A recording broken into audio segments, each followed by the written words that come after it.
Mesdames, Messieurs, mes chers collègues, chers amis, bienvenue à ce premier entretien d'ici notre saison. Cette année, le cycle sera consacré au thème « Penser autrement ». Ces conférences ont vocation, cette fois-ci, à décrypter le monde sous un nouveau jour, à travers le prisme de nombreux sujets d'actualité et de disciplines variées. Nous aborderons ainsi une grande diversité de thèmes entre septembre et mai, touchant à la littérature, la psychologie, l'éducation, l'histoire, la philosophie, pour vous proposer une lecture différente du monde, ou revenir sur des personnages historiques qui ont rompu avec l'ordre établi. Ce soir, nous avons le grand plaisir de vous recevoir Michel Perrault et Eduardo Castillo autour de votre ouvrage « Le temps des féminismes ». Michel Perrault, vous êtes l'une des plus grandes historiennes contemporaines. Vos travaux pionniers en matière d'histoire sociale, d'histoire des marges, des femmes et du genre ont contribué à renouveler la discipline et ses objets. Vous avez publié de nombreux ouvrages, pour n'en citer que certains, Histoire des femmes en Occident, co-dirigé avec Georges Duby, Les femmes ou le silence de l'histoire, Histoire de chambre, qui a reçu le prix Femina Essai, Mélancolie ouvrière, adapté au cinéma par Gérard Mordia en 2017, ou encore Le chemin des femmes. Eduardo Castillo, vous êtes conférencier, concepteur de débats littéraires, journaliste et écrivain. Ensemble, vous venez nous parler de votre dernier ouvrage, Le temps des féminismes, dans lequel vous proposez une véritable épopée de l'histoire des femmes, l'accession à l'égalité, le patriarcat, le mouvement féministe et les grands débats qui l'ont parcouru. C'est toujours avec votre regard à la fois critique et personnel, Michel Perrault, que vous allez nous dévoiler le contenu de ces ouvrages dans quelques instants. Enfin, je ne saurais conclure mon propos sans mentionner une grande figure féminine ayant marqué la ville d'Issy-Moulineaux. Je parle de la reine Margot, qui résida une dizaine d'années à Issy, au début du XVIIe siècle, pour fuir la peste qui avait alors gagné Paris. Nous avons voulu rendre un récent hommage à cette femme de raffinement, dont je rappelle souvent que Dumas la décrivait comme non seulement la plus belle, mais encore la plus lettrée des femmes de son temps. Fort de cet héritage prestigieux, nous avons transformé le domaine de la solitude, bâtiment attenant au séminaire Saint-Sulpice, en un hôtel 5 étoiles, géré par le groupe Accor, érigé avec l'assistance du cabinet de Jean-Michel Villemotte.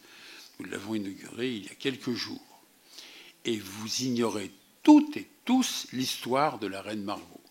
Vous connaissez surtout le film de Chéron, Adjani, etc. C'était extraordinaire, mais c'était un aspect sexuel, historique, etc. C'est pas du tout la reine Margot. Par exemple, l'architecte Villemotte a retrouvé, car elle écrivait très bien, à tout point de vue, elle écrivait même matériellement très bien, ce qui, en son siècle, était remarquable. Et on a donc pris des phrases de la reine Margot pour les reporter sur les murs de l'hôtel.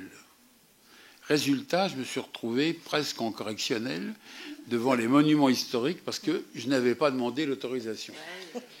Alors, le directeur me dit « Vous n'avez pas demandé l'autorisation ?» Je dis « Non, elle est morte. » Mais nous sommes les ayants droit. Autrement dit, on s'est retrouvé... J'ai été condamné à payer, je ne sais pas, 2 000 ou 3 000 euros d'indemnité, enfin, jusqu'à la fin de mes jours et bien sûr à la fin des jours de la reine Margot. Donc nous avons rendu hommage, dans un domaine qui est devenu après le grand séminaire d'Issy-Moulineaux, à la reine Margot en toute impartialité, parce qu'elle le méritait. Un restaurant gastronomique est également prévu. Le résultat est exceptionnel. Madame, il permet d'une certaine façon de saluer cette femme de pouvoir qui aura marqué la France à un moment crucial de son histoire. Alors évidemment, on a inauguré il y a quelques jours, mais on a failli inaugurer le 24 août. C'était une bonne idée, c'était la Saint-Barthélemy, dont on l'accuse en partie de responsabilité. Chers amis, avant de vous quitter, je vous annonce que la prochaine conférence sur la notion des débuts se tiendra avec Claire Marin le jeudi 9 novembre prochain, Il me reste à vous souhaiter à toutes et à tous une agréable et enrichissante soirée. Alors maintenant... Merci. Castillo a fonctionné. Oui, ça marche très bien. Et vous, Michel, ça marche? Il vérifie tout. Hein. Voilà. Ça marcherait bien. Donc merci à beaucoup à vous tous, et surtout merci à la mairie et à toutes les personnes qui nous sont invitées. C'est un vrai plaisir. J'ai la chance de venir quelques fois, une fois par an au moins ici, pour animer quelques rencontres, et c'est toujours un grand accueil qui nous est fait. Et pour une fois, c'est compliqué. C'est pas compliqué d'être en même temps. On a fait les livres tous les deux. Donc, je vais interroger Michel sur des choses qu'on a coécrites ensemble. Et c'est à partir de l'entretien, des beaucoup d'entretiens, ce livre est né. On s'est réunis pendant à peu près 1 an et demi, grosso modo. Et puis, on a essayé de faire quelque chose de plutôt vivant. Donc, les questions ont été complètement gommées. Et après les questions, on a laissé la voix à Michel Perrault. Elle parle à la première personne. Et surtout, pour moi, c'était un vrai plaisir d'avoir fait ces livres avec elle. Et la première question, c'est tout à fait simple, Michel, parce que c'est une question j'ai posée quand même pas mal de fois, mais il est important de redire chaque fois, et ça, et à quel moment vous avez commencé à vous intéresser à cette histoire des femmes, parce qu'avant, ça a été redit tout à l'heure, vous avez fait pas mal de choses autour de l'histoire de la classe ouvrière, et l'histoire de la vie privée, et pas mal de choses aussi. Donc, à quel moment a été pour vous ces moments déclencheurs de cet intérêt pour l'histoire des femmes? Avant de vous répondre, ce que je vais faire, je voudrais d'abord vous remercier de nous recevoir ainsi. J'étais très sensible à votre évocation de la reine Margot, qui est une femme tout à fait fascinante. Et puis, je voudrais remercier Eduardo, parce qu'il faut bien dire que ce livre, Le temps des féminismes, c'est à lui qu'on le doit. Hein. Moi, je ne l'aurais pas fait s'il ne me l'avait pas demandé. Eduardo Castillo a été mon étudiant. Voilà, c'est comme ça que nous nous sommes connus. Il est arrivé en France au moment ou un peu après le coup d'État de Pinochet, du Chili, où lui et ses frères avaient été très militants et par conséquent étaient en danger. Hein. Il a beaucoup galéré en arrivant en France pour gagner sa vie. Et puis il a continué, il a entrepris ses études d'histoire, et c'est comme ça que nous nous sommes rencontrés. Nous ne nous sommes jamais perdus de vue, et quand Eduardo m'a proposé de faire ce livre, je lui ai dit: vous croyez vraiment qu'on va faire ça? Et il m'a dit: on commence, on peut toujours voir un petit peu. Au début, on était un petit peu incertain sur quoi faire. Mais il a beaucoup travaillé, je dois dire, beaucoup lu, beaucoup préparé ses questions. Il vient de vous dire que ces questions ont été gommées. Moi, je l'ai personnellement regretté, mais comme dit Eduardo, mes questions sont dans vos réponses et ça fait un livre plus fluide. Ok, d'accord. Bon, voilà. Alors voilà, ces explications données, je reviens à la question d'Eduardo. Quand me suis-je intéressé à l'histoire des femmes? Alors, vous dire d'abord que peut-être curieusement, eh bien, je ne m'y intéressais pas. Voilà. Je ne m'y intéressais pas. Quand j'étais étudiante, enfin, je m'y intéressais, entendons-nous bien. J'avais été une lectrice... d'abord un petit peu incertaine parce que c'était quand même gros, puis j'avais beaucoup de travail, de Simone de Beauvoir, Le deuxième sexe, 1949. Et quand en 1950, tout ça c'est très vieux, bien entendu, ça ne vous étonnera pas, Ernest Labrousse, qui était un grand professeur de Sorbonne, qui a introduit à la Sorbonne et dans l'université française, on peut le dire, l'histoire économique et sociale, qui n'existait pas. Absolument. Et il avait donc énormément de succès parce que son enseignement correspondait un peu à l'ère du temps, enfin, aux convictions des années 50. Alors moi, je suis allée, comme beaucoup d'autres, le voir pour lui demander de diriger ce qu'on appelait à l'époque maîtrise. Ça correspond au diplôme, on disait à cette époque-là. Ça correspond à la maîtrise de maintenant. Et j'ai commencé par lui dire, il me dit, mademoiselle, sur quoi voulez-vous travailler ? Je lui dis, monsieur, je ferais bien quelque chose sur le féminisme. Je lui ai quand même dit ça. Hein. Il m'a regardé très gentiment. C'était un homme charmant. Oh, il m'a dit, non, mademoiselle, non, non. Vous ne ferez pas carrière avec ça. Voilà.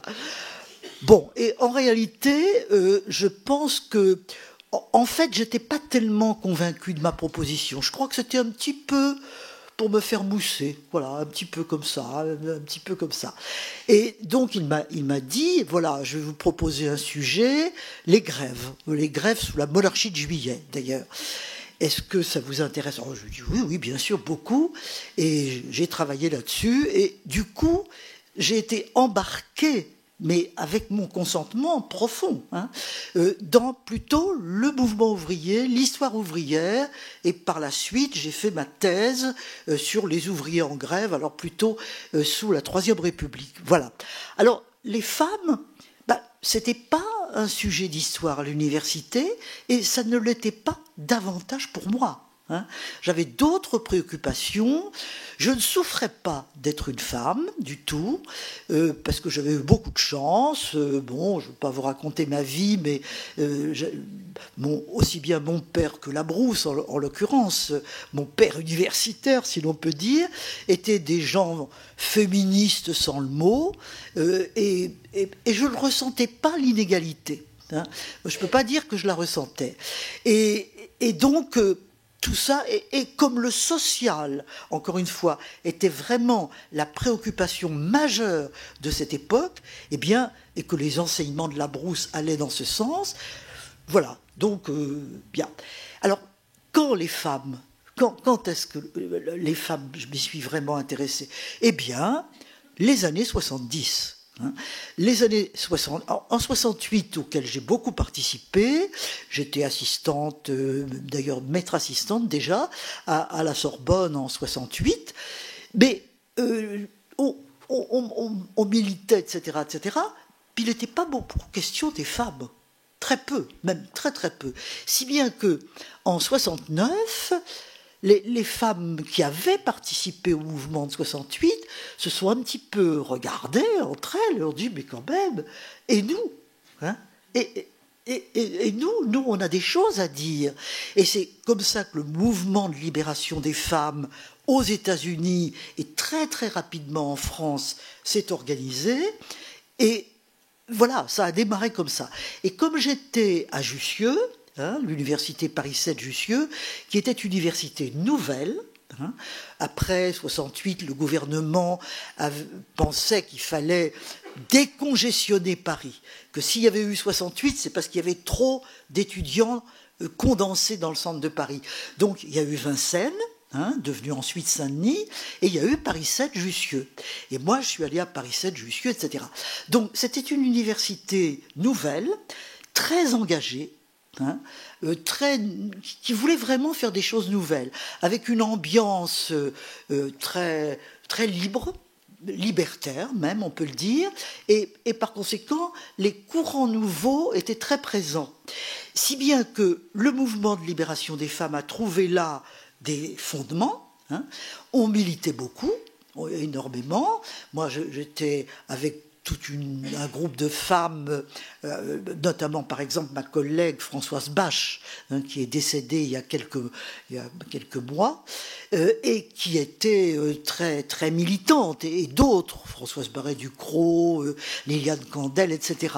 Et avec Françoise Bache, nous avions fondé un groupe d'études féministes. Bon, je ne peux pas vous raconter tout ça naturellement. Et moi, alors, comme historienne, je me suis dit, c'est très bien, je milite, je vais dans les manifs et tout ça, mais en histoire, qu'est-ce que je dis à mes étudiants ? Rien. Et à ce moment-là, je me suis vraiment posé des questions. Je me suis dit, mais tout de même, je pourrais peut-être quand même faire des choses là-dessus. Hein. Et j'ai proposé à ce moment-là à 2 collègues plus jeunes, Pauline Schmitt, Fabienne Bock, je leur ai dit, écoutez, vous ne savez pas ce qu'on devrait faire à la rentrée 73, c'était la rentrée 73, on pourrait proposer un cours sur les femmes. Alors, elles me disent, oui, c'est une bonne idée, mais qu'est-ce qu'on va faire ? Qu'est-ce qu'on va raconter ? Je leur ai dit, oui, c'est une vraie question. Écoutez, on va commencer par une question. Les femmes ont-elles une histoire ? Voilà. Et ça a été le sujet de notre premier cours. Et ce premier cours, on ne savait pas comment le faire. Hein. Il y avait vraiment rien en histoire. C'est pas qu'il n'y avait pas eu des travaux sur les femmes. Il y en avait eu. Bon, je ne peux pas faire de bibliographie ici, mais il y avait eu quand même des études surtout biographiques. Les saintes, les reines, les courtisanes, oui, il y avait eu des choses là-dessus. Et puis il y avait eu une femme, Édith Thomas, qui était une femme remarquable, qui était une chartiste, qui a été une grande résistante, et qui était traversée par cette idée-là. Et elle avait donc écrit des livres, par exemple, sur Louise Michel, sur les femmes dans la Commune, sur les femmes en 1848. Donc voilà, il y avait des petites choses. Mais dans l'université, non. Hein, il n'y avait pas vraiment de choses dans l'université. Alors, dans notre cours, Les femmes ont-elles une histoire ? On a commencé par solliciter des sociologues, parce que sociologues et anthropologues étaient beaucoup plus avancés que les historiens, les historiennes dans le domaine. Et donc il y a eu une série de conférences. Le cours a été ouvert par une sociologue qui est morte il y a environ 1 an maintenant, à 102 ans, André Michel. Hein. André Michel a été vraiment une pionnière.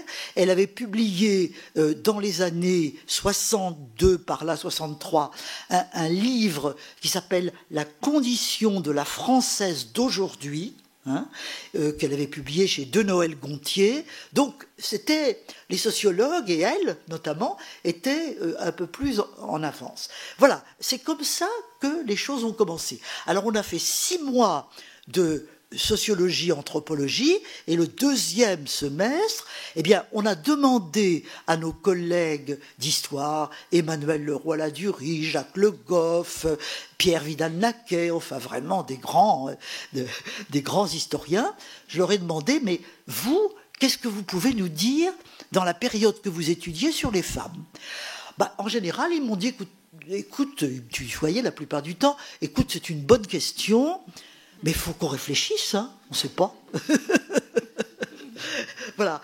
Vous voyez, ça montre à la fois le résultat, ça vient du mouvement de libération des femmes. Mais attention, il ne s'agissait pas pour nous de faire une histoire hagiographique ou une histoire simple, pas du tout.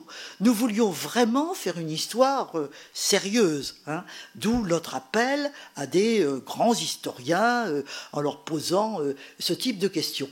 Alors c'est comme ça que ça a commencé, et je vous donnerai, pour montrer un petit peu le chemin, 3 dates. 73, les femmes ont-elles une histoire ? 83, 10 ans plus tard, un colloque, une histoire des femmes est-elle possible ? Nous ne doutions pas que les femmes avaient une histoire, on n'en doutait vraiment pas du tout, hein, mais comment la faire ? Voilà, hein, quelle méthode employer ? Ceci dit, le temps avait déjà passé, hein, il y avait déjà 10 ans, et beaucoup de recherches avaient été menées, car il y avait beaucoup d'enthousiasme de la part des étudiantes et aussi d'un certain nombre d'étudiants, moins nombreux peut-être, pour faire des recherches. Et par conséquent, tout ça, ça s'était diffusé. Et d'autre part, dans d'autres universités que Paris, notamment à Aix-Marseille avec Yvonne Kniebeller, à Toulouse avec Rolande Trempé, pour ne donner que 2 exemples, ça s'était fait aussi. Hein. Autrement dit, il y a un champ, comme dirait Pierre Bourdieu, comme dira Pierre Bourdieu, un champ de recherche qui était en train de se développer, d'où aussi le colloque de 83. 10 ans après, pas tout à fait, 91-92, nous publions les 5 volumes d'une histoire des femmes en Occident. Voilà. Donc ces 3 dates montrent le développement de cette histoire des femmes. Alors, un mot sur l'histoire des femmes en Occident. L'histoire des femmes en Occident a toute une histoire elle-même. L'origine, c'est un éditeur italien, Laterza.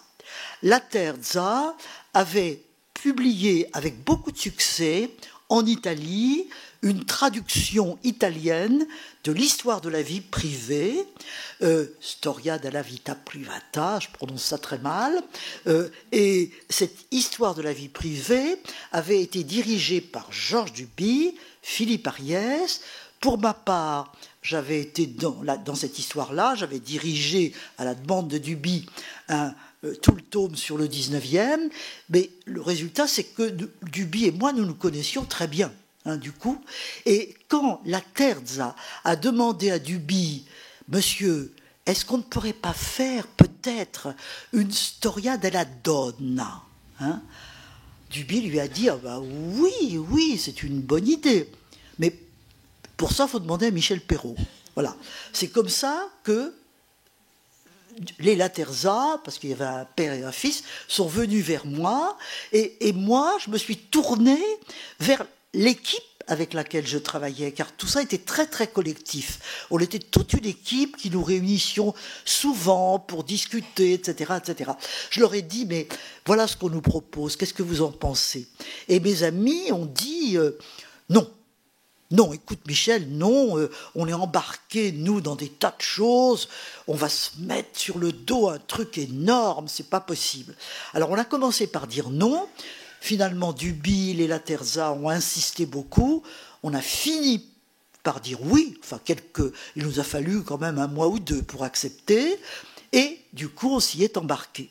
Et c'est devenu histoire des femmes, parce que nous, on a tout de suite dit la donna, la femme, on ne connaît pas. On ne connaît que des femmes. Le pluriel. Alors, Laterza a dit oui, delle donne, et ça va très bien. ça va très bien. Donc, des femmes. Et puis, au départ, on disait, donc, histoire des femmes. Et puis, un jour, avec Pauline Schmitt, qui était vraiment très importante dans cette histoire, en histoire ancienne notamment, nous sommes allés, à la demande de l'Université de Genève, présenter ce qui était encore un projet, mais un projet qui commençait à être un petit peu connu. Et dans notre présentation, il y a eu des questions après, et il y a un jeune homme qui s'est levé, qui nous a dit, mais vous parlez d'une histoire des femmes, comme ça, mais vous pensez que vous représentez toutes les femmes? On lui a dit non. Non, bien sûr, non. Il me dit, vous représentez les femmes en Occident, il nous dit. Pas les femmes de la Méditerranée, du Maghreb, il était lui, d'origine maghrébine.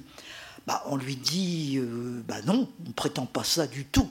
Et du coup, avec Pauline Schmitt, on s'est dit, il a raison, et on a proposé à Duby d'appeler ça une histoire des femmes en Occident. Vous voyez, même le titre a toute une histoire lui-même. Voilà. Alors, donc, pour revenir à la question d'Eduardo, voilà comment nous nous sommes embarqués, moi et bien d'autres, dans l'histoire des femmes. Est-ce que vous êtes toutes devenues des historiennes féministes ou vous êtes restées des historiennes et des féministes? Oui, la réponse à la deuxième partie de votre propos, historienne et féministe. Toute l'équipe était féministe, toutes les femmes qui ont dirigé l'histoire des femmes en Occident, toute notre équipe était tout à fait féministe et très militante. Mais c'était des femmes, des historiennes vraiment sérieuses, Pauline Schmitt, ensuite est devenue professeure à la Sorbonne, à Paris 1. Christiane Clapiche est une grande médiéviste qui est vraiment internationalement connue. Arlette Farge est connue de beaucoup d'entre vous, je pense. Geneviève Fraisse était philosophe et elle a dirigé avec moi le volume sur le 19e. Et le 20e siècle a été dirigé par une de mes doctorantes, on peut dire, qui avait déjà fait son doctorat, Françoise Thébault. Donc, c'était des historiennes vraiment professionnelles, qui entendaient bien le rester, hein, et qui n'entendaient pas dire n'importe quoi, ou bien au contraire. Et par conséquent, féministes sans doute, mais historiennes certainement. Et ça veut dire que on est militante, mais on est dans nos propos, attention. On ne va pas dire n'importe quoi. Les femmes n'ont pas toujours raison. Les problèmes des femmes et du pouvoir sont des problèmes complexes. Ce n'est pas parce qu'une femme a le pouvoir que les choses vont être immédiatement changées, modifiées, etc., etc. Non. C'est pas comme ça que les choses se passent. Et historienne, nous avions été, bon, quand je pense à Labrousse, moi j'ai été élevée en histoire par Labrousse, et il n'y avait pas un homme plus rigoureux que Labrousse, au point qu'il ne voyait même une histoire que quantitative. Il ne s'agissait pas de parler d'une chose, il fallait faire des courbes, il fallait consulter énormément de documents, etc. Moi, j'ai été élevé comme ça. Par conséquent, même si par la suite j'ai changé de méthode, de point de vue, de tout ça, j'ai quand même toujours gardé cette éducation, en quelque sorte, à la rigueur. Et par conséquent, féministe sans doute, historienne certainement. Et d'ailleurs, vous parliez tout à l'heure de quelque chose d'important de la vie privée. Et lorsqu'il s'agit de faire cette histoire des femmes, et la question, les femmes ont-elles une histoire, comment fait-on pour retrouver les traces? Le problème des traces et des sources pour l'histoire des femmes est en effet un problème majeur. Les femmes ou les silences de l'histoire. Vous avez rappelé ce titre d'un livre que j'ai consacré à la question, en réunissant d'ailleurs pas mal d'articles. Oui, les femmes ayant été pendant longtemps dans le silence, exclues du monde public, ce n'était pas leur monde, et l'histoire ayant d'ailleurs d'abord été l'histoire de la vie publique, où les femmes n'étaient pas, eh bien, en effet, il y a un déficit des sources. Et par conséquent, quand on fait l'histoire des femmes, il faut élargir la notion de source. Par exemple, je ne sais pas, pour les périodes récentes, les sources privées, les correspondances, les journaux intimes, etc. Les objets aussi. L'importance des objets dans l'histoire de la vie quotidienne des femmes. Voilà d'autres exemples. Donc, il faut élargir la notion de source, englober bien davantage de choses, et puis il ne faut pas partir battu non plus. Parce que, à partir du moment où l'on pose une question, on trouve. Et en vérité, les femmes sont beaucoup plus présentes dans les sources générales qu'on ne le croit habituellement. Par conséquent, il faut poser la question, et à partir du moment où vous posez la question, vous allez trouver des choses que vous n'imaginez pas. Mais en même temps, il faut bien entendu élargir beaucoup la notion de source et de trace. D'ailleurs, pour donner un exemple, je pense tout de suite, on parle dans les livres, mais vous savez aussi écrire un livre sur un personnage tout à fait fascinant qui est Lucille Beau.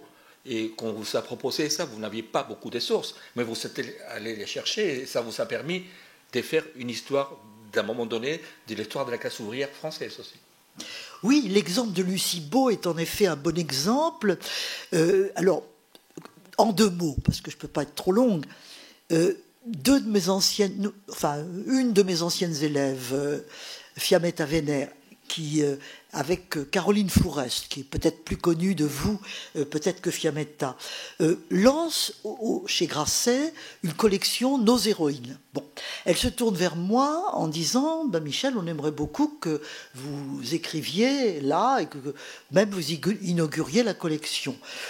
Je leur dis, mais oui, mais des héroïnes, moi je ne sais pas. Bon, je leur propose d'ailleurs comme ça, parce que je la connais bien, et que je l'aime bien, George Sand. Elles me disent, non, non, non, ça ne nous intéresse pas du tout, elle est beaucoup trop connue, nous on veut des gens inconnus. Alors, j'ai réfléchi un petit peu, et puis j'ai retrouvé Lucie Beau. Alors, Lucie Beau, c'est une ouvrière du textile qui a mené les grèves et qui a fondé un syndicat dans la région de Visil, c'est-à-dire dans l'Isère, où il y avait des usines textiles, fin 19e, début 20e. Elle est née en 1870, elle est morte en 1913, et sa grande période d'action, c'est autour de 1900. Voilà. Et cette femme, elle a publié, c'est comme ça que moi je l'avais rencontrée, si on peut dire, un texte d'une quinzaine de pages qui a été publié dans une revue socialiste en 1907. Hein, et ce texte commence comme ça. Je suis née... non, je suis entrée au travail. Je suis entrée au travail à l'âge de 12 ans, hein, chez messieurs Duplan, frères. Duplan, c'était une usine de Visil.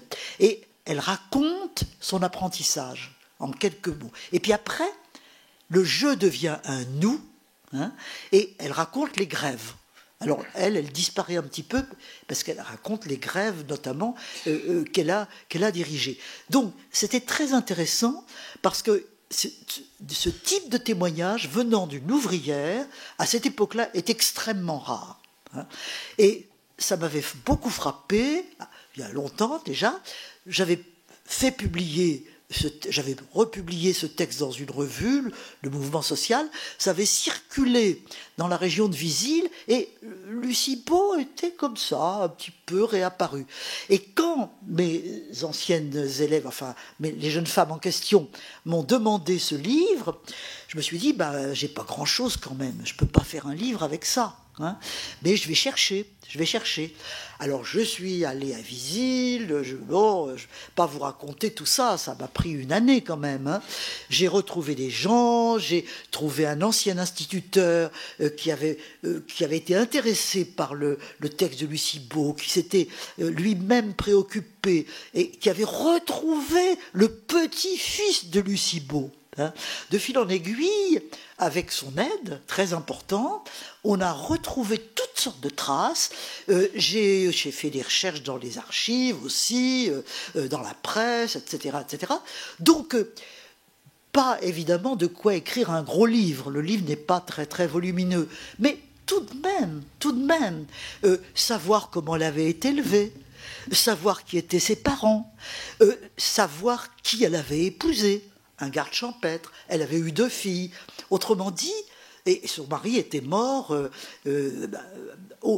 son mari est mort, et c'est après la mort de son mari, garde champêtre, qu'elle a commencé à militer, peut-être parce que tant qu'elle était mariée en couple avec ce garde champêtre, c'était difficile de diriger une grève, etc. Donc, on trouve toutes sortes de choses sur elle, hein, y compris... Alors évidemment, sur la grève, il y a beaucoup de choses, beaucoup. Parce que les grèves de l'Isère, de Visil notamment, grèves de femmes, dirigées par une femme, par 7 femmes, avaient attiré beaucoup d'attention. Ça avait suscité même l'intérêt des journalistes, non seulement locaux, mais parisiens. C'est probablement d'ailleurs comme ça que le texte que j'ai cité tout à l'heure a été publié dans une revue socialiste, parce qu'il est probable que des militants socialistes sont allés la voir et lui ont dit, comme on fait maintenant, Madame Beau, dites-nous des choses. Voilà. Et ensuite, ils ont pris des notes, sans doute, et ils ont publié ce texte, c'est probable.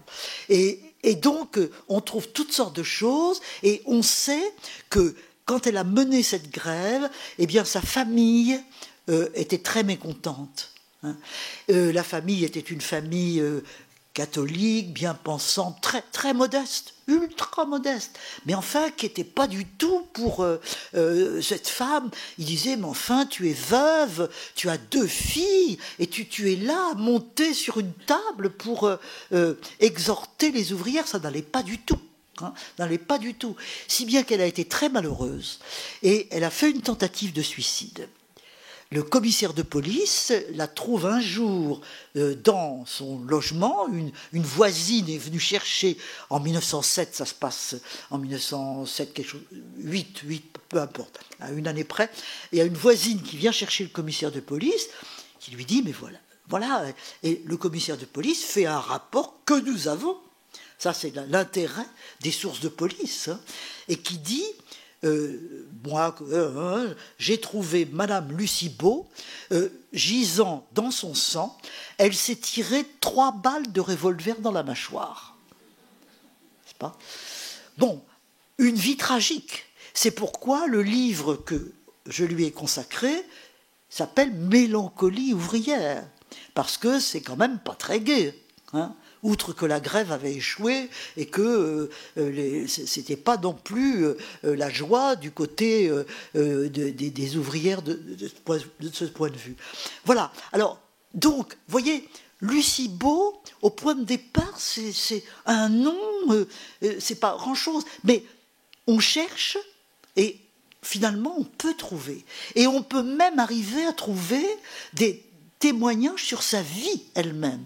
Alors, inutile de vous dire que quand j'ai fait cette recherche avec les gens de Visil, notamment avec Gérard Mingat, qui est un ancien instituteur qui m'a beaucoup aidé pour tout cela, avec lui, j'ai retrouvé les lieux où avait vécu Lucie Beau, j'ai retrouvé les traces des usines, car ces usines n'existent plus depuis longtemps, mais il en reste encore des petites traces ici ou là, et évidemment la tombe de Lucie Beau, qui était entretenue par le petit-fils auquel j'ai fait allusion, mort assez rapidement, d'ailleurs malheureusement avant que le livre soit publié, et qui disait à Gérard Mingat, « Eh bien, voyez, ma grand-mère, vous m'en apprenez sur elle.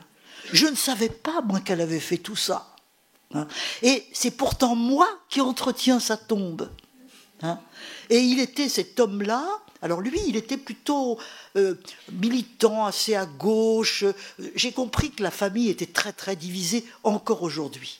Il y a des gens dans la famille qui ont été assez mécontents qu'on publie le livre. Que j'ai rencontrés, qui étaient très gentils, charmants, mais qui m'ont... Alors je leur ai dit, mais est-ce que vous souhaitez venir ? Non. Ils nous ont dit, non, écoutez, on apprend plein de choses sur elle, c'est très bien, mais vous savez, non, pas du tout. Donc, vous voyez comme les traces, à la limite, perdurent, comme ça. Mais l'exemple de Lucie Beau montre aussi comment, à partir de traces ténues, on peut arriver à trouver un certain nombre de choses. Et vous savez, lorsqu'on a commencé à faire les livres, on a cherché pas mal un titre. Et c'est compliqué, toujours un titre. Et c'est Michel Perrault qui a trouvé ce titre. Mais à un moment donné, vous avez eu l'idée d'appeler ça « Ombre légère ». Oui. Et justement, ce que vous venez de dire justement concernant Lucie Beau, ça montre aussi un peu la démarche de notre livre de vouloir justement mettre en lumière ces ombres légères. Ça veut dire quoi, une ombre légère pour vous ? Ombre légère, les femmes dans la mémoire sont ombres légères, elles le sont, parce que ça revient un petit peu à tout ce que nous venons de dire maintenant, elles laissent moins de traces, effectivement, c'est certain.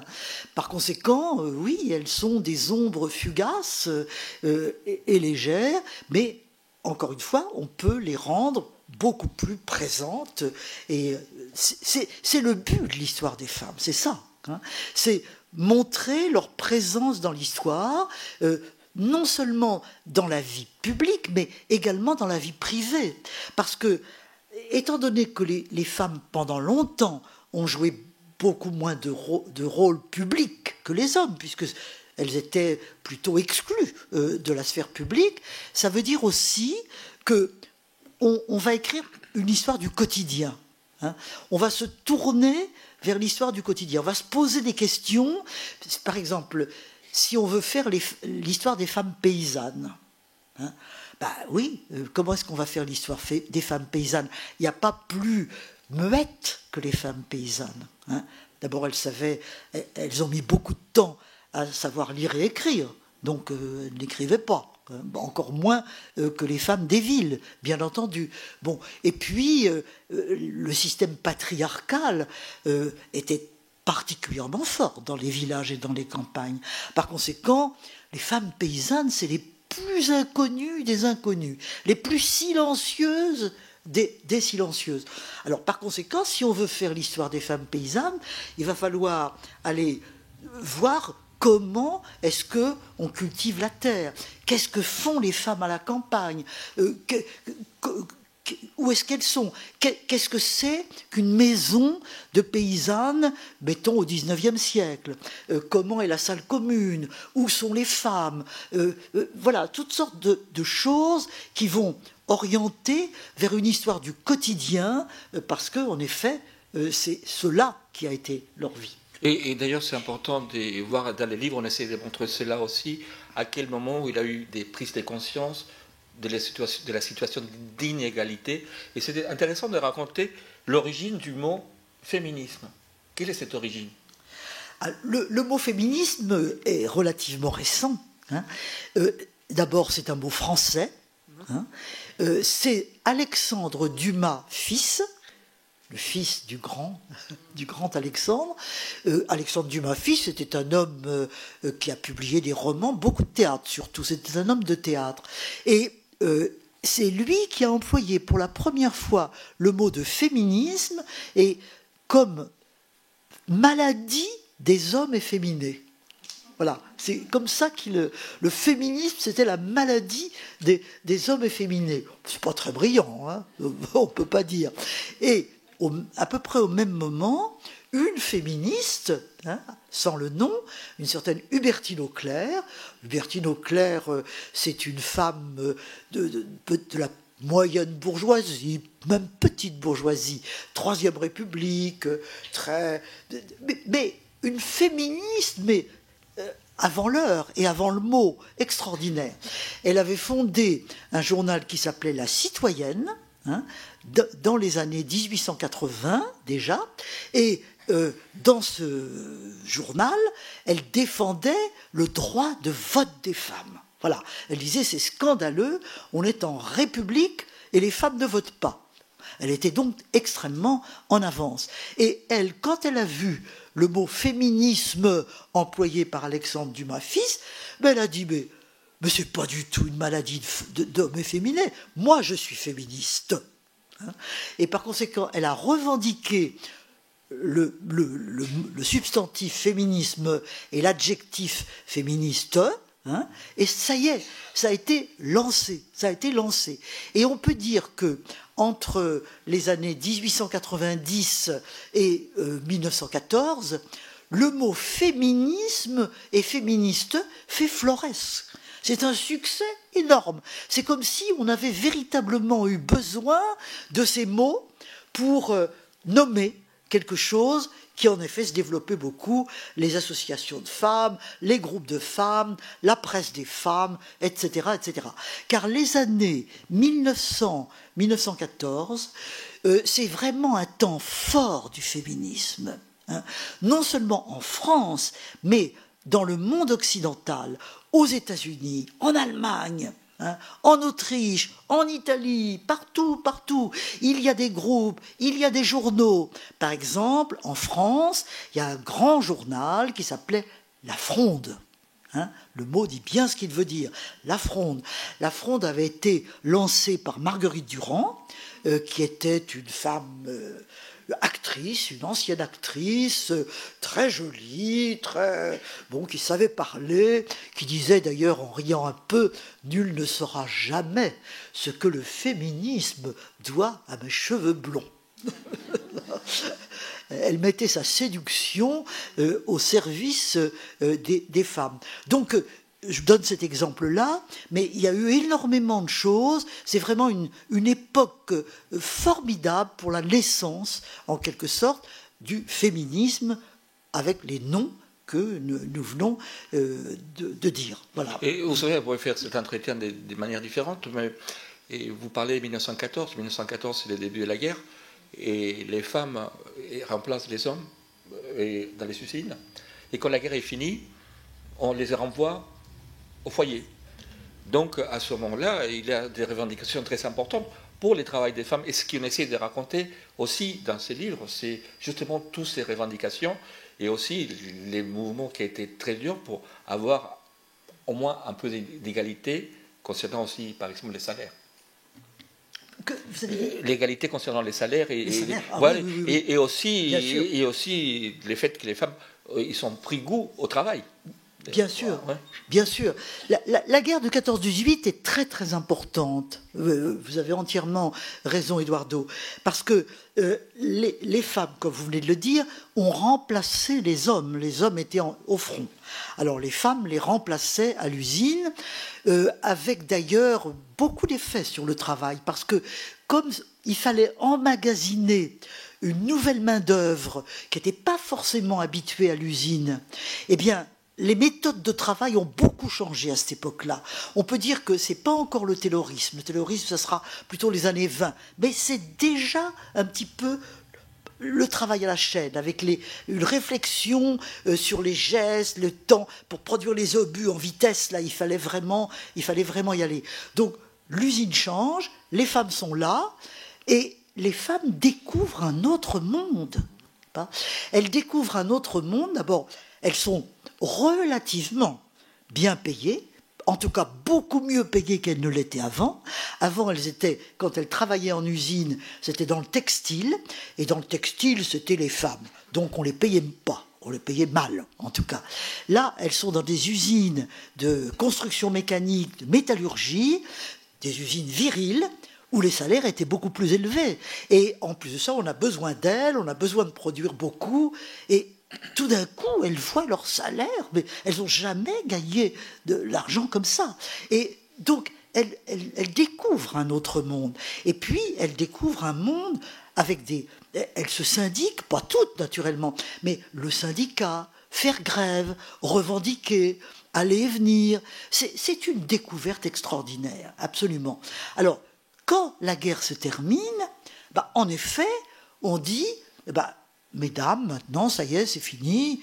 Vous allez, d'autant plus que la chambre Bleu Horizon, la chambre qui a été élue après la guerre, tout de suite après la guerre, en 1918 ou 19, est une chambre très à droite.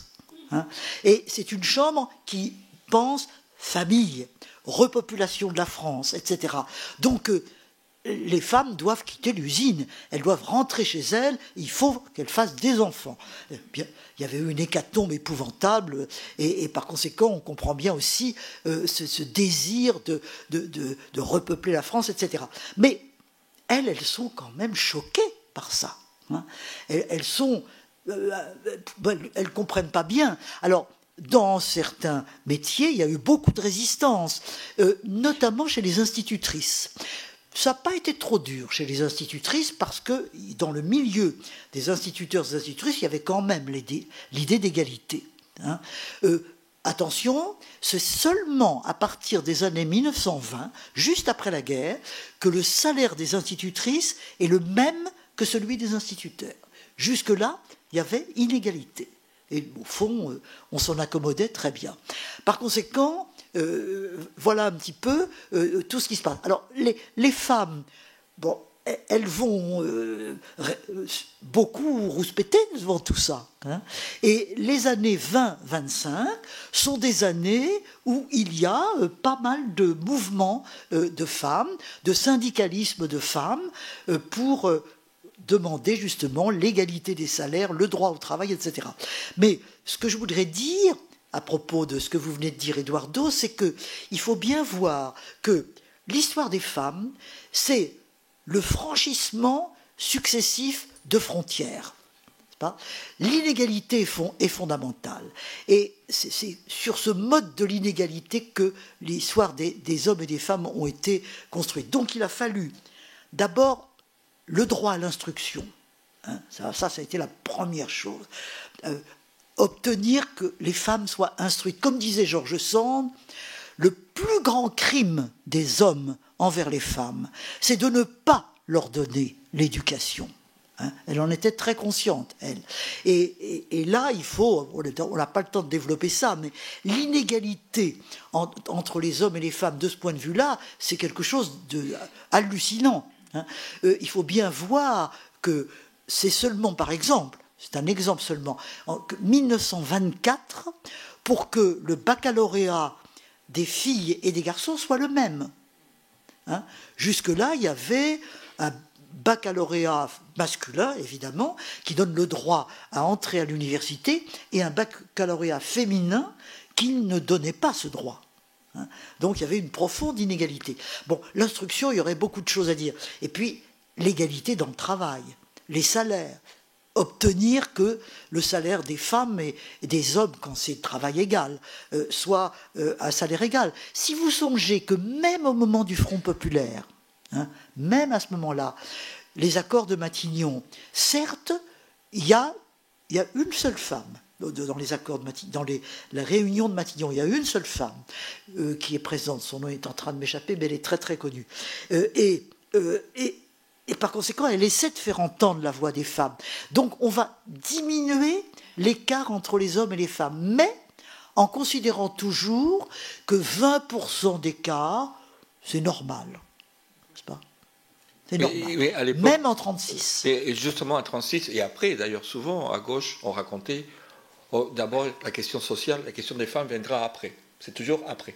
Oui. Donc c'est depuis le 19e, la question des femmes, ça, pour la gauche au moins, ça a été quelque chose qu'il fallait laisser pour plus tard. Oui, bien sûr. Vous parlez de la gauche, ben ça c'est très clair. Par exemple, dans le socialisme, mettons, il y avait eu beaucoup de choses, il y aurait beaucoup de choses à dire là-dessus. Engels, mettons, Marx et Engels, se sont beaucoup intéressés, notamment Engels, à la famille. Hein, vous voyez, dans la famille, quelque chose de très très important. Et Engels a écrit son grand livre, car c'est un grand livre, qui s'appelle « Les origines de la famille, de la propriété privée et de l'État ». C'est un livre tout à fait intéressant. Et dans ce livre, Engels défend une idée très répandue dans le domaine anthropologique de l'époque, à savoir que les femmes, à l'origine des temps, était dominante, hein, et que c'est progressivement que ça s'est inversé. Et pour Engels, l'explication, c'est le capitalisme. Hein. C'est le capitalisme qui aurait inversé les rôles hommes-femmes, les femmes étant devenues dans le capitalisme, avec le capitalisme de moins en moins dominante. Et par conséquent, aux yeux de Marx et d'Engels, ce qu'il faut faire, c'est la révolution. Hein. D'abord la révolution, le social, et la question des femmes viendra après. Elle sera résolue par la révolution. Nous savons qu'il n'en est rien. Hein. Nous savons qu'il n'en est rien, et que, d'une part, la question de la domination des femmes à l'origine des temps, personne n'y croit plus depuis longtemps. Depuis longtemps, toutes les études anthropologiques, etc., Françoise Héritier, entre autres, hein, mais il y en a eu d'autres avant elle. Et quelqu'un qui vous aimez bien, c'est Pascal Pic. Qu'est-ce qu'il dit, Pascal Pic ? Pascal Pic, ouais. J'aime beaucoup Pascal Pic. Pascal Pic, qui est professeur au Collège de France et anthropologue, a écrit beaucoup de choses là-dessus. Et son dernier livre, c'est « Et l'évolution créa la femme ». Hein. Et il montre comment l'organisation... Bon, il montre comment l'espèce homo, parce que nous sommes, nous, tous, l'espèce homo, hein, et comment l'espèce homo, qui appartient à une espèce encore bien plus grande, bon, avec les orang-outans, les singes ceci, les singes cela, on est tous dans cette famille-là. Eh bien, les orang-outans, ou les grands singes, ou d'autres dont j'ai oublié les noms, hein, je ne suis pas paléo-anthropologue, il est paléo-anthropologue, j'ai donc un petit peu oublié, eh bien il dit, c'est chez les homos, c'est-à-dire chez nous, hein, que l'inégalité est la plus forte. C'est beaucoup mieux chez les orang-outans. Et d'ailleurs, quand vous citez un paléanthropologue, vous avez cité un sociologue tout à l'heure, mais depuis le départ, depuis beaucoup d'années, des années 60, et vous êtes intersectionnel. Ça veut dire quoi, être intersectionnel dans le monde scientifique? L'intersectionnalité, aujourd'hui, est très controversée. C'est considéré comme une lubie, encore une, des militantes américaines, etc., etc. Donc l'intersectionnalité n'a pas bonne presse, hein, aujourd'hui en France. Bon, je crois qu'il faut dépassionner le débat. Si on admet que l'intersectionnalité, moi c'est comme ça que je la vois, c'est croiser des variables ensemble, c'est dire, par exemple, être femme bourgeoise, femme ouvrière, femme paysanne, c'est pas la même chose. Hein. Par conséquent, croiser le genre et le social.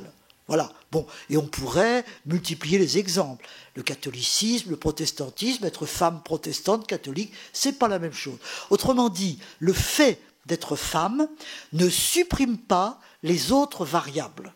Et faire une histoire des femmes, c'est prendre en compte l'ensemble de ces variables et par conséquent être intersectionnel, croiser les choses entre elles. Pour moi, c'est très simple et c'est nécessaire. Et ce qui est nécessaire et ce qui a été aussi, depuis les débuts de l'histoire des combats féministes, c'est que ce n'est pas un discours... c'est des discours très différents, les femmes ne sont pas forcément d'accord, et parfois c'est très dur. Donc, depuis le départ, le féminisme, ça a été vraiment sujet à polémique et à controverse. Bien sûr, et c'est normal.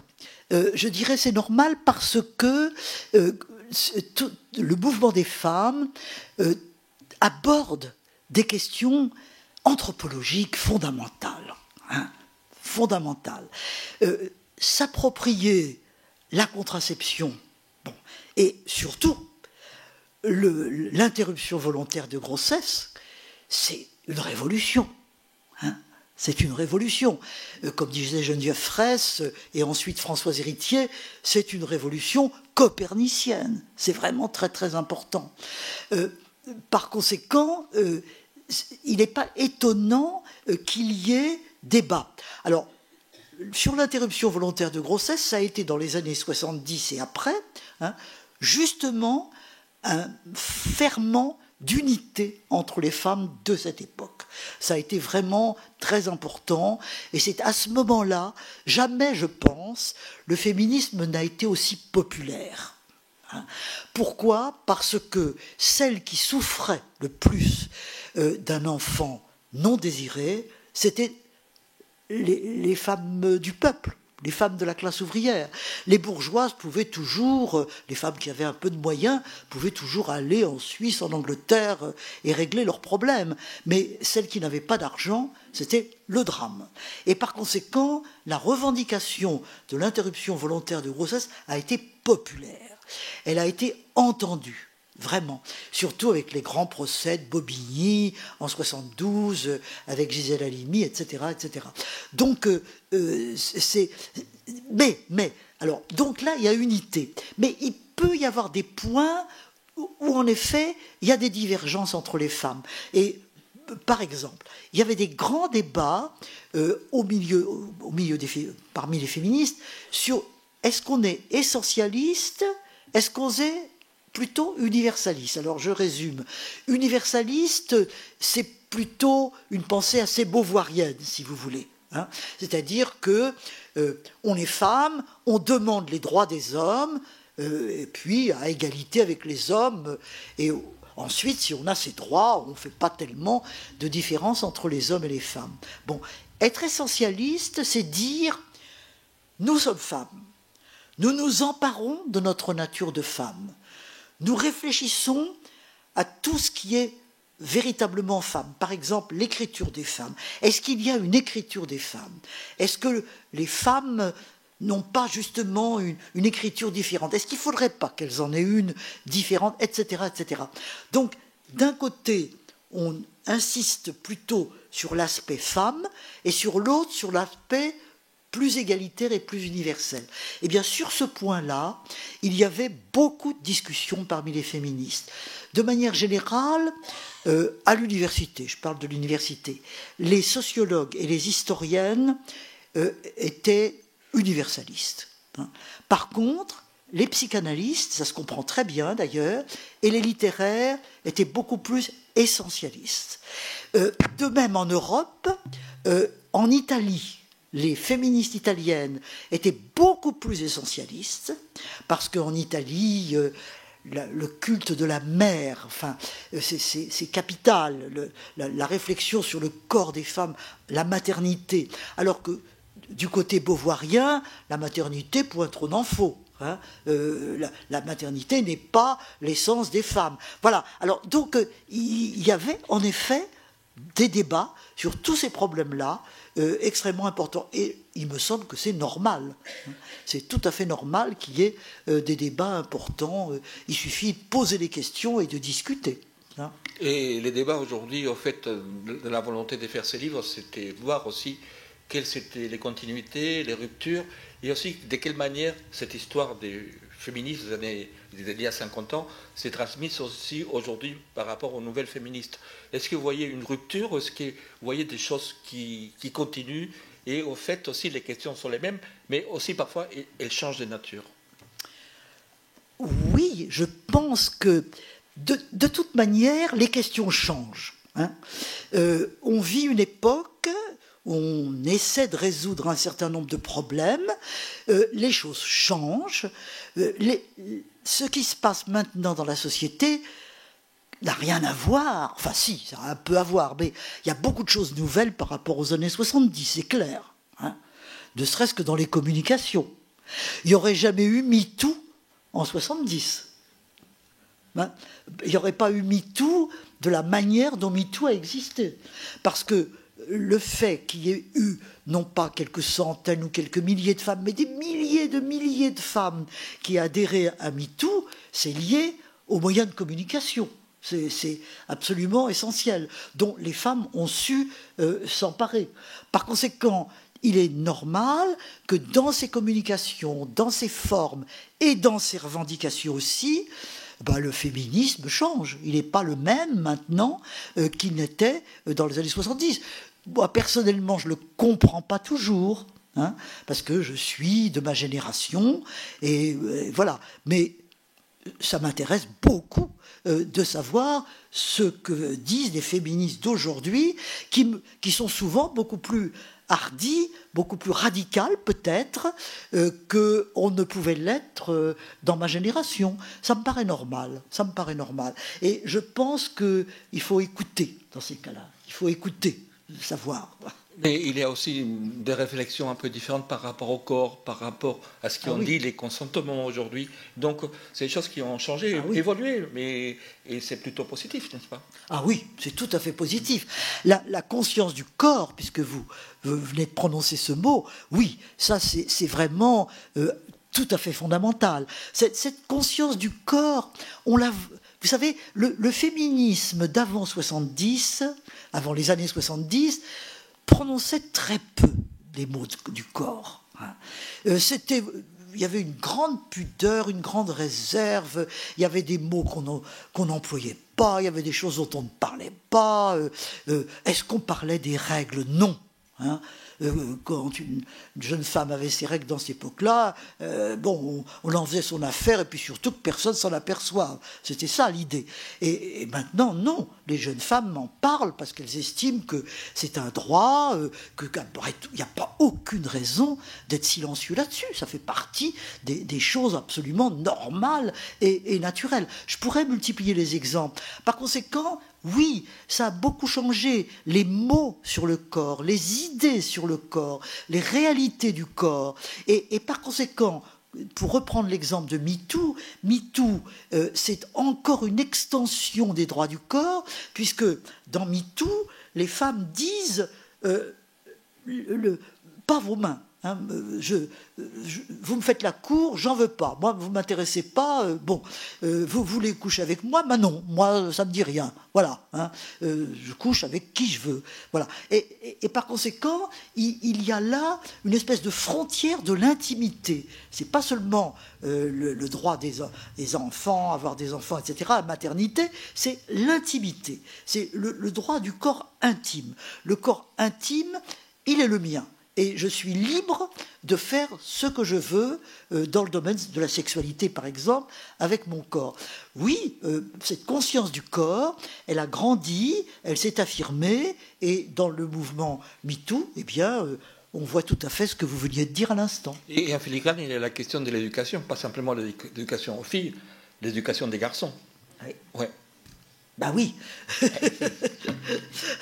L'éducation des garçons, évidemment, c'est très très important. Et je ne sais pas si vous avez vu Barbie, le film. Moi, je suis allé le voir. Il y a des tas de choses que j'ai pas comprises d'ailleurs, hein, parce que. Mais je vais y retourner parce que comme le film a beaucoup de succès, ça m'intéresse de savoir au fond pourquoi il a tant de succès. Mais l'éducation des garçons, c'est compliqué. Une de mes amies me racontait que dans la classe de son petit-fils, les petits garçons font des groupes de garçons. Hein, elle me racontait ça il y a 8 jours. Font des groupes de garçons et les chefs des groupes de garçons, c'est seulement ceux-là qui auront le droit d'avoir des amoureuses. C'est pas tout ça, même pas en 6e, dans la dernière classe de l'école élémentaire. Je me dis qu'il y a beaucoup de choses à faire pour l'éducation des garçons quand même. Hein. Et mon amie le pense aussi. Elle me dit, vous voyez, hein, notre féminisme, il y a encore beaucoup de choses à faire. Donc ça m'a beaucoup frappé et je pense que oui, c'est difficile, c'est difficile encore. Les rapports des petites filles et des petits garçons sont pas simples du tout. Et il y a aussi dans notre époque une espèce de revanche de la virilité. Hein. C'est quand même dans l'air du temps. Il y a quand même aussi ça. Et c'est probablement sensible pour les petits garçons, quelque chose qui pénètre probablement. Je pense que c'est compliqué. Et par conséquent, il faut attacher beaucoup d'importance à l'éducation des petits garçons. Les jeunes féministes, les jeunes femmes, y pensent beaucoup. Hein, elles y pensent énormément. Et tout est compliqué. Même, on raconte aussi dans le livre, au fait, c'est factuel. Aujourd'hui, il y a beaucoup de métiers, par exemple, avocats, médecins, qui étaient complètement des métiers masculins. Oui. Jusqu'à il y a une vingtaine, trentaine d'années, sont une majorité des féminines. Mais aujourd'hui, beaucoup d'hommes disent oui, c'est pas un travail intéressant, c'est un métier des femmes. Donc il faut toujours remettre les couvercles, parce que c'est jamais fini. Ça n'est jamais fini. Et dans notre système de pensée qui évolue, mais enfin, pas complètement, le féminin dévalorise. Ce qui est féminin est dévalorisé. Par conséquent, quand les femmes arrivent nombreuses dans un métier, il y a encore, hélas, automatiquement cet effet-là. À partir du moment où c'est des femmes, les hommes vont se dire il ne faut plus y aller, parce que du moment qu'il y a tant de femmes, ça va être moins bien payé, moins bien considéré, etc. etc. On le voit dans l'enseignement, hein, on le voit dans les métiers de soins. On pourrait multiplier les exemples. Par conséquent, là, vraiment, il y a en effet des frontières extrêmement importantes hein, et qui continuent. Oui, ça continue. Ça, cette idée de la dévalorisation par le féminin, il faut fuir. Si on veut rester un homme et être bien payé, être bien considéré, il vaut mieux pas être dans un métier trop féminisé. Oui, ça subsiste, ça. Et ça montre que c'est pas fini. Hein. Et rien n'est acquis définitivement, parce qu'on voit ce qu'on appelle aussi les backlash. Aujourd'hui, c'est un peu partout dans le monde. On voit aux États-Unis, on peut voir aussi en Pologne et dans d'autres pays, et aussi la situation des femmes iraniennes en Afghanistan. Donc il faut toujours avoir cette idée-là que jamais n'est jamais rien acquis complètement. Non, rien n'est jamais acquis dans aucun domaine d'ailleurs, complètement. Même si, ce qui a été a été. Voilà. Ce qui a été un événement historique, on ne peut pas le gommer. Ça subsiste. C'est un môle sur lequel il faut s'appuyer. Mais il y a toujours des remises en cause absolument considérables. Outre que nous, par exemple, en ce qui concerne l'IVG, on considère tout de même que c'est un acquis fondamental. Je crois même les partis de droite ou d'extrême droite hésiteraient probablement à remettre en cause parce qu'ils auraient l'opinion des femmes contre eux, certainement.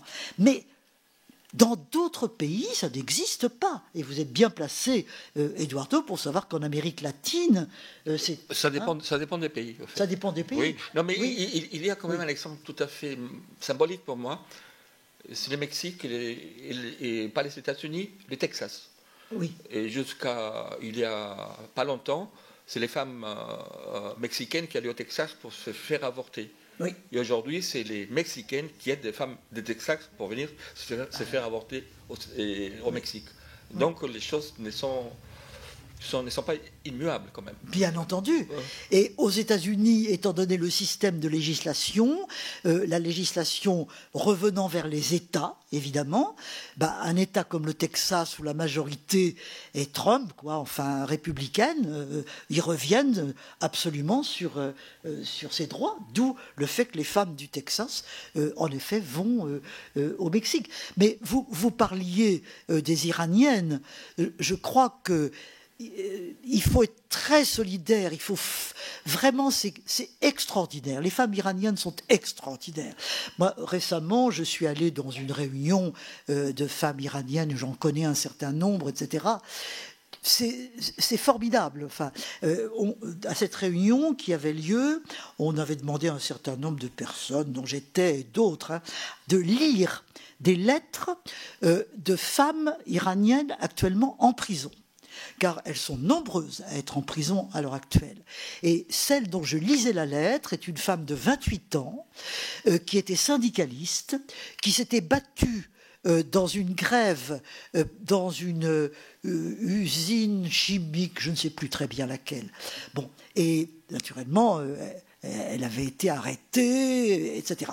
Et elle a eu un premier procès, elle est sortie et elle a recommencé tout de suite à militer et notamment à refuser de mettre le voile, puisque là-bas, le voile est vraiment un sujet tout à fait important. Elle a été, deuxième procès, remise en prison, elle est ressortie et en sortant, elle a dit des phrases affreuses sur je ne sais quel ayatollah dirigeant. Elle est remise en prison et là, elle en a pour 8 ans. Elle en a pour 8 ans. Et elle arrive à communiquer. Alors, c'est toujours pareil. C'est très contrôlé, mais elle s'arrange pour passer les textes. Et voilà, c'est toujours pareil. Quand c'est très contrôlé et qu'il y a de la résistance, or il y en a de la résistance, elle arrive à faire passer ces textes, dont cette lettre absolument formidable, où elle témoigne sur la condition en prison et où elle fait appel, évidemment, aux autres femmes. Voilà. Et ici, en France, il y a des Iraniennes très organisées, souvent des femmes en exil depuis déjà un certain temps, qui par conséquent parlent bien français, certaines parlent très très bien français, remarquablement, et il faut les soutenir. À l'heure actuelle, je pense que dans la géopolitique féministe, c'est les femmes iraniennes qui sont en tête. C'est vraiment, elles font des choses extraordinaires et nous, on se sent tout petit à côté, étant donné, en effet, ce qu'elles font. Et on a parlé tout à l'heure de l'histoire des femmes en Occident. Aujourd'hui, les femmes, un peu partout dans le monde, ils sont en train d'écrire leur histoire au sens propre et figuré. Oui, absolument, absolument. En effet, d'abord, il y a eu, du point de vue de l'écriture de l'histoire des femmes, Il y a eu en effet au Japon, par exemple, une histoire des femmes japonaises. Il y a d'autres, on pourrait citer d'autres pays où elles se sont emparées de leur histoire pour l'écrire et la faire. Hein, voilà. Hein, c'est-à-dire véritablement faire les deux. Il faut les deux parce que on l'a fait par l'action, et puis il faut en garder la mémoire, parce que si on n'en garde pas la mémoire, ça risque aussi d'être complètement oublié. Les femmes sont ombre légère dans la mémoire, par conséquent les deux actions sont des actions importantes. Mais ici on n'est pas que deux, vous êtes tous là, vous avez aussi des questions à poser, j'imagine, donc ils sont tout à fait les bienvenus.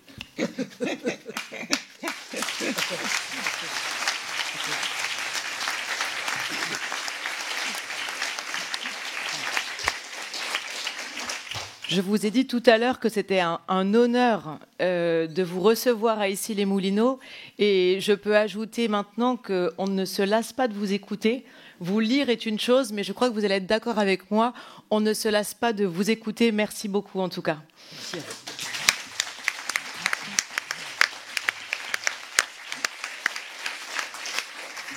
Quand Monsieur le maire a commencé à parler de la reine Margot, je me suis dit, mince, j'ai loupé un épisode. Est-ce que c'est Monsieur le maire l'intervenant sur le temps des féminismes? Mais je dois dire que, Monsieur le maire, vous pourriez écrire sur les 12 femmes qui ont restauré le tableau La vie de Victor Prouvé, qui est à l'Hôtel de Ville. Vous pourriez parler également des femmes architectes qui ont œuvré sur la ville. Vous pourriez parler également de votre tante qui a 101 ans aujourd'hui et qui est la première femme médecin général, pilote d'hélicoptère. Donc je pense qu'il y a plusieurs exemples que l'on peut avoir et que l'on peut lister. Vous me faites penser que je crois que je vais emmener Monsieur le maire voir le film Barbie, puisque je ne l'ai pas encore vu. Monsieur le maire, je vous inviterai à aller le voir. Vous avez posé... Juste un détail à propos de ma tante qui, première fois, Grand Croix de la Légion d'honneur, etc., 180 évacuations sanitaires au Vietnam et 380 en Algérie quand même. Hein. Alors elle est encore à la maison suisse de retraite, elle a 101 ans, et j'ai voulu lui téléphoner hier parce que j'ai vu passer une fiche de mariage tout à fait bizarre. Je ne célèbre que des mariages qu'on me demande, mais là on ne m'a rien demandé, et je vois passer l'épouse colonel. Bon, il y a beaucoup de femmes militaires, etc. Et je lis profession pilote de chasse. Je dis merde, on ne la connaît pas celle-là. Alors on téléphone, etc. C'est la première femme pilote de Rafale. Alors son mari est commandant dans les chasseurs alpins. Et dans le discours que je vais faire samedi, je me suis procuré le compte-rendu de leur entretien. Comment vous êtes-vous rencontrés? Et je crois que c'était sur un aéroclub. Lui, il apprenait à piloter. Alors, il se rend compte, il dit, et elle lui dit, vous faites quoi? Il dit, mais j'apprends à piloter. Il dit, moi aussi, mais je pilote un Rafale. C'est quand même pas mal pour l'égalité des sexes, vous vous rendez compte? C'est la première femme pilote de Rafale. Donc, en opération, elle fait la guerre, hein, et elle risque sa peau. Et ils vont habiter tous les deux ici, Moulineaux. C'est formidable. Il n'y a pas que la reine Margot. Et Madame Gillereau. Et d'ailleurs, à propos des femmes pilotes, c'est mon truc chilien un peu, la première femme, la seule femme qui est fait pilote d'avion pendant des forces françaises libres, c'était une Chilienne.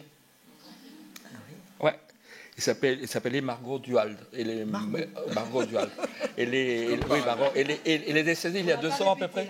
Et il a combattu, il a piloté pendant la Seconde Guerre mondiale. Bon, voilà, c'est une petite histoire, mais c'est important de le dire. Allez, vos questions.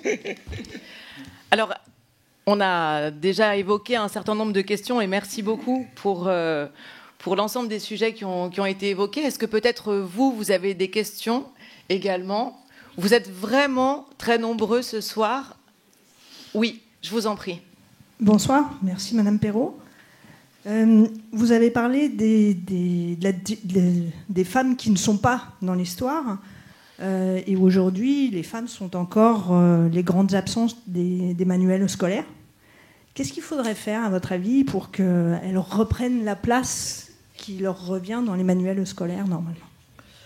Alors, vous abordez un problème important qui est en effet celui de la transmission. Comme je le disais tout à l'heure, le champ des recherches s'est beaucoup développé. Ça, vraiment beaucoup. À l'université, ça va, il y a des études genre. Oui, je n'ai pas du tout parlé du genre parce que je n'ai pas le temps, mais le genre problématique introduite dans les années 85, 90, etc. Enfin, on n'a pas le temps de parler de tout ça. Mais le problème, en effet, c'est l'enseignement secondaire, primaire et secondaire. Primaire et secondaire. Peut-être dans le primaire, peut-être qu'il y a davantage de choses que dans le secondaire. C'est le secondaire, les programmes changent peu, font peu de place aux femmes, et il faut dire que les programmes sont énormes, etc. Mais enfin, c'est plutôt une question de point de vue, et c'est de ce côté-là que ça ne bouge pas beaucoup. Ça bouge très peu. Il y a quelques années, il y a déjà pas mal d'années d'ailleurs, le temps passe très très vite, je faisais partie du comité, je ne sais plus quoi, des programmes. Voilà, des programmes. Et voyons, c'était au moment où Ségolène Royal était ministre de la Famille. Vous voyez, ça remonte loin. Et à l'époque, Jospin, par conséquent.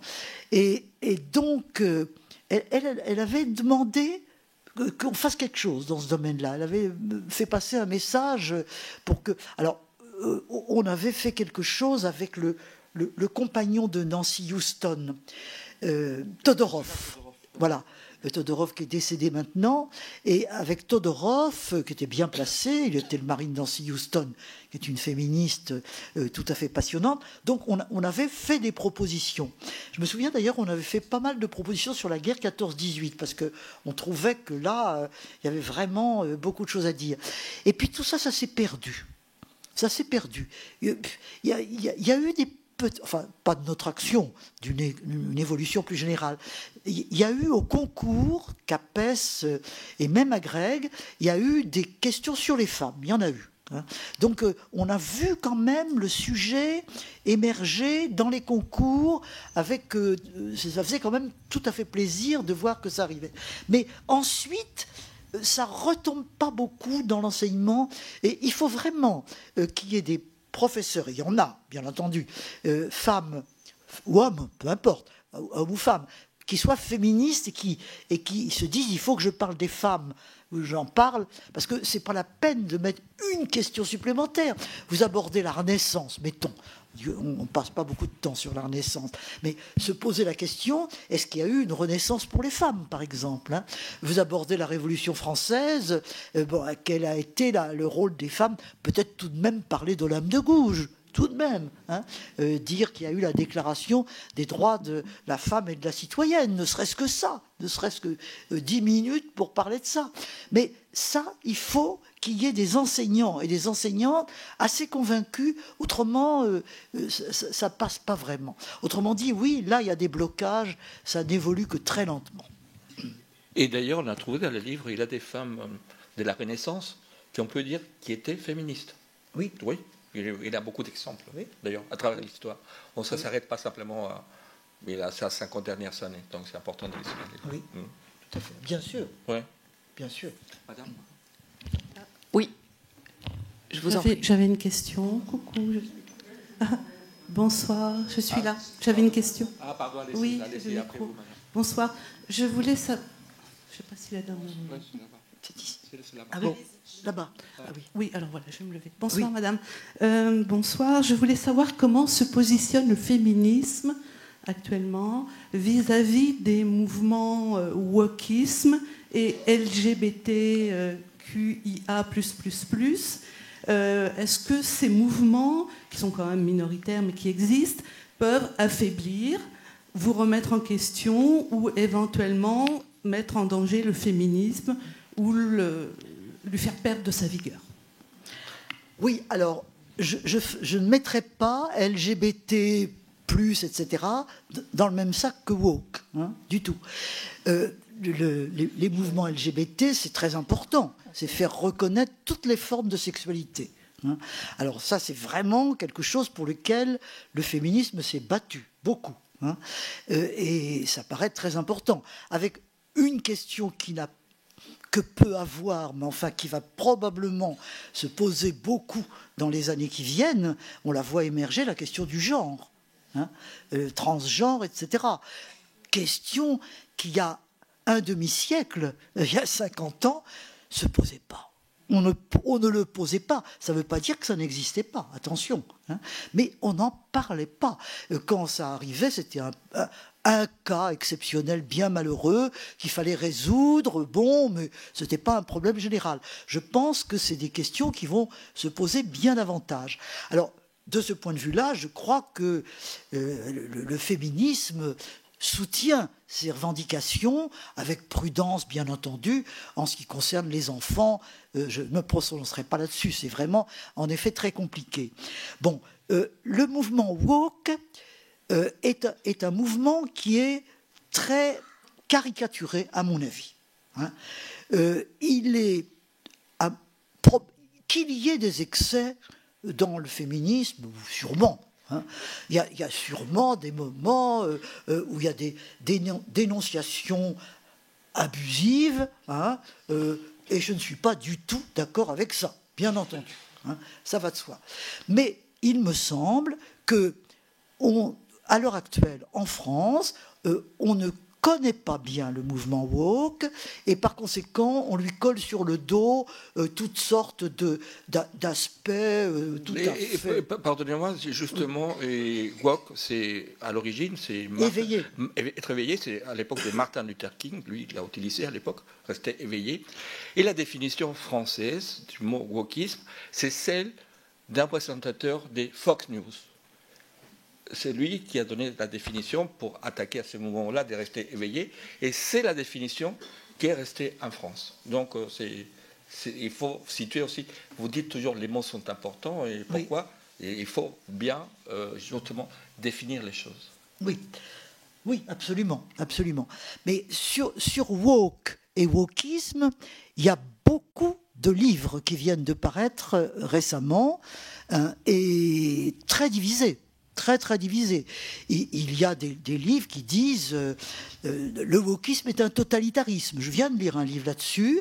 Le wokisme est un totalitarisme, c'est-à-dire que c'est une pensée totalitaire qui tranche, excommunie, etc. Je crois que c'est excessif de dire ça. Je crois que c'est excessif. Qu'il y ait des excès, il y en a toujours. Bien entendu, et il faut les condamner, absolument. Il y a des dénonciations abusives, et il ne faut pas être de ce côté-là, bien entendu. Mais mettre le wokisme entièrement dans un totalitarisme, alors là, je ne suis pas du tout d'accord.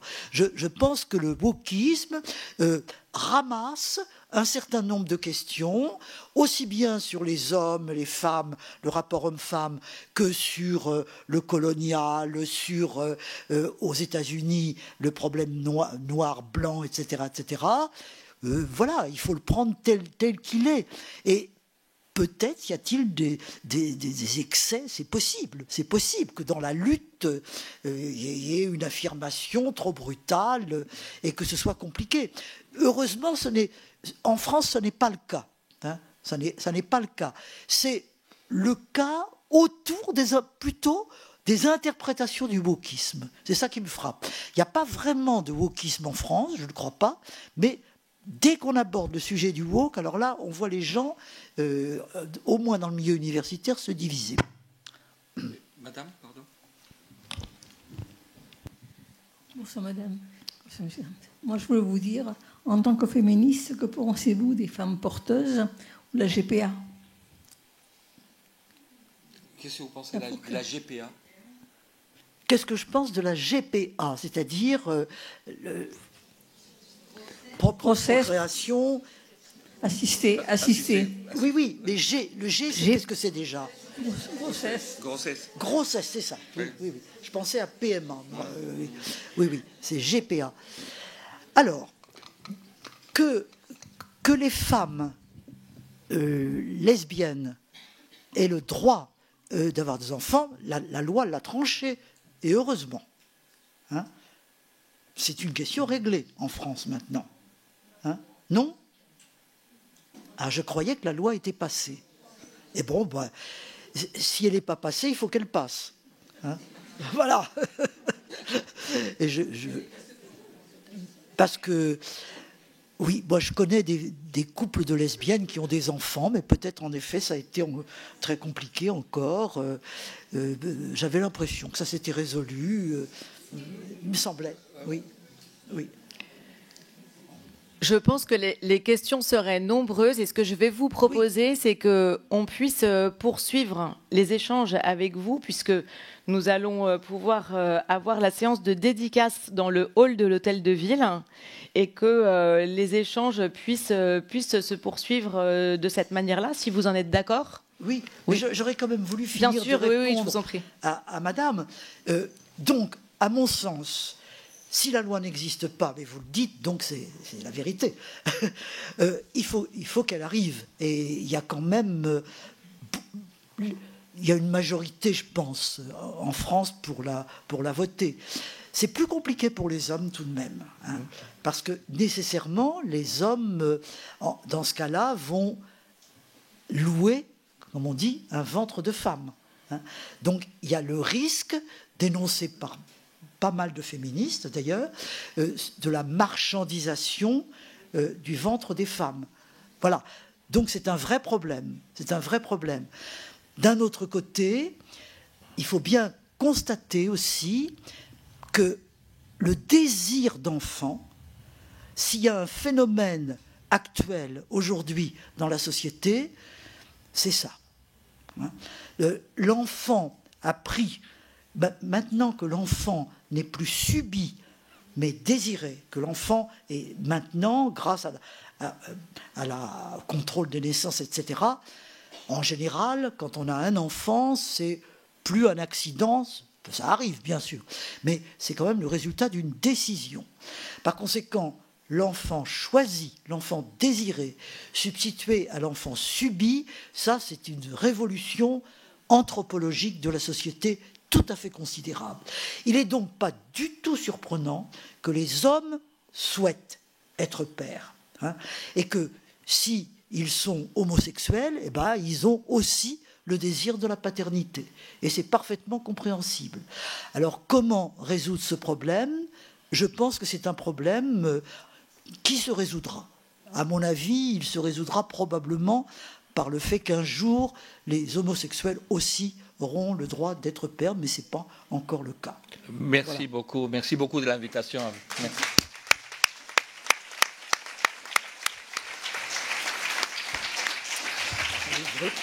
Madame Perrault, Monsieur Castillo, vous avez lancé la saison des entretiens d'ici.